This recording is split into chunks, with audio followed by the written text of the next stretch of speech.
சேவலின் சத்தம். கிராமத்தில் சுவாமி என்ற பெரியவர் இருந்தார். அவர் மிகவும் நல்ல மனசுடையவர். குழந்தைகள் அவரிடம் அன்பாகப் பழகுவார்கள். இரவில் நிலவு அழகாயிருந்தது, நட்சத்திரம் ஜொலித்தது. அவருக்கு ஒரு குறை மட்டும். அவர் ஒருபோதும் காலையில் சரியான நேரத்தில் எழமாட்டார். அவர் வேலைக்காரர்.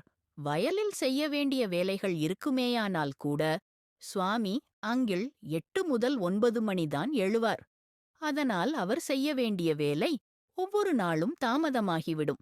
சில நாட்களில் சூரியன் மேலே எழுந்துவிட்ட பிறகே அவர் வயலில் செல்வார். அவரை பார்த்து கிராமத்தார் சிரித்து ஏய் சுவாமி, உனக்கு அலாரம் கிரலாதா? என்று கேட்பார்கள். எனக்கு அலாரம் ஒலியே கேட்காது என்று சொல்வார். ஒரு நாள் காலையிலே விசேஷமான ஒரு சம்பவம் நடந்தது. காலை 5 மணியாகும்போது வீட்டிற்குள் ஒரு பெரிய சிவப்பு துடுப்புள்ள சேவல் வந்து நின்றது. அது கோ கோ கோ கூக் என்று பலத்த சத்தத்தில் கூவியது. முதலில் சுவாமி அங்கிள் பயந்தபடி எழுந்தார்.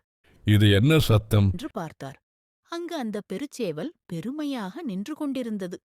அடுத்த நாளும் அதே நேரம் 5 மணி அதே சேவல் வந்து கூவியது. 3ஆம் நாள், 4ஆம் நாள் சேவல் தினமும் நேரத்திற்கு தக்கவாறு வந்தது. அவ்வளவு பெரிய சத்தம். சுவாமி அங்கிள் இதை மீறி தூங்க முடியாது என்று நினைத்தார்.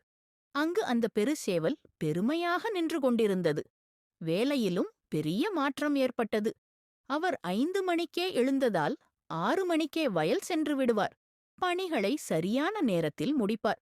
உடம்பும் லேசாகிவிட்டது, மனமும் சுறுசுறுப்பாகிவிட்டது.